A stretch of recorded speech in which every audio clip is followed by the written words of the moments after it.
अस्सलामुअलैकुम दोस्तों, पिछले 2 साल में मुफ्ती सलमान अज़हरी काफ़ी ज़्यादा पॉपुलर हो चुके हैं। कई लोग इन्हें जलसा करने के लिए मुख्तलिफ जगहों पर बुलाते हैं और वहां पर पहुंचने के बाद कुछ इस तरह का मंजर दिखता है। इनसे हाथ मिलाने, इनसे सेल्फी लेने के लिए यहाँ पे आप देख सकते हैं हज़ारों की तादाद में नौजवान जमा हो जाते हैं। लेकिन पिछले 2 दिनों से मुफ्ती सलमान अज़हरी का एक बयान सोशल मीडिया के ऊपर तेज़ी से वायरल हो जाता है। 22 सेकंड का जो वीडियो वायरल हुआ है उसको लेकर मुफ्ती साहब का अभी वजाहती बयान सामने आ चुका है। वजाहती बयान यानी कि जो बयान मुफ्ती साहब का वायरल हो रहा वो गलत तरीके से वायरल कर रहे हैं, उसको एडिट करके वायरल कर रहे हैं, एक पार्ट के हिस्से को कट करके वायरल कर रहे हैं, बल्कि मुफ्ती साहब का ये कहना है। लेकिन इस बयान को काफ़ी सारे हमारे लोग भी गलत समझ रहे हैं और ये समझ रहे हैं कि मुफ्ती साहब इंडियन गवर्नमेंट को बोल रहे हैं या फिर यहाँ के लोगों को बोल रहे हैं। मुफ्ती साहब ना ही इंडियन लोगों को बोल रहे हैं ना ही यहाँ की गवर्नमेंट को बोल रहे हैं, क्योंकि तोड़ मरोड़ के वीडियो का कुछ हिस्सा आपके साथ शेयर किया जा रहा है। इस वजह से आप भी मुफ्ती साहब को गलत समझ रहे हैं। मुफ्ती साहब का क्या कहना है वो भी बताते हैं। कौन सा बयान है, पहले ये सुन लीजिए। हमसे उलझते हैं, अभी तो करबला का आखिरी मैदान बाकी है, कुछ देर की खामोशी है, फिर शोर आएगा। आज कुत्तों का वक्त है, कल हमारा दौर आएगा।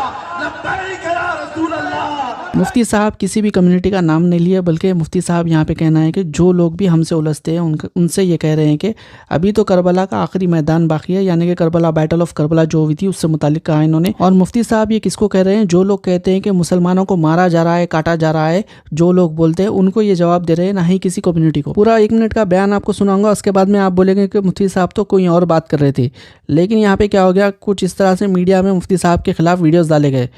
पाजामे का नाड़ा भी जो ठीक से बांध नहीं पाते, पाजामे का नाड़ा भी जो ठीक से बांध नहीं पाते, देखो तो उनके मुंह से इतनी लंबी चौड़ी बातें। वक्त हमारा तब भी था, सुन तू कर सुन, वक्त हमारा तब भी था जब अफजल का सीना फाड़ा था। मुफ्ती साहब का जो बयान को वायरल कर रहे हैं, मुफ्ती साहब का कहना है कि ये तो बस एक पोएम पढ़ रहे थे, जो पोएम है तुम्हारा वक्त था हमारा दौर आएगा बोल के, वो वाली पोएम इन्होंने पढ़ी। साथ ही साथ इनका कहना है कि कुछ भी बोलने से पहले इनके बयान को पूरा सुनिए।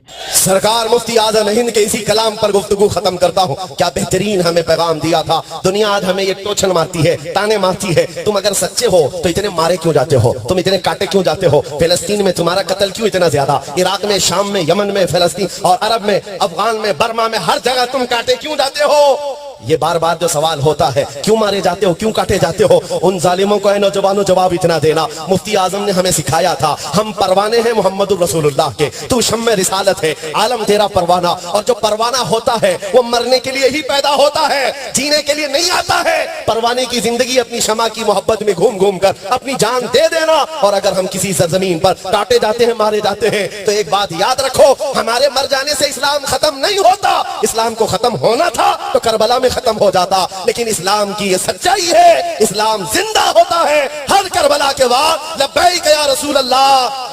न घबराओ ऐ मुसलमानों, अभी खुदा की शान बाकी है, अभी इस्लाम जिंदा है, अभी कुरान बाकी है। जो रोज हमसे उलझते हैं, अभी तो करबला का आखिरी मैदान बाकी है, कुछ देर की खामोशी है, फिर शोर आएगा।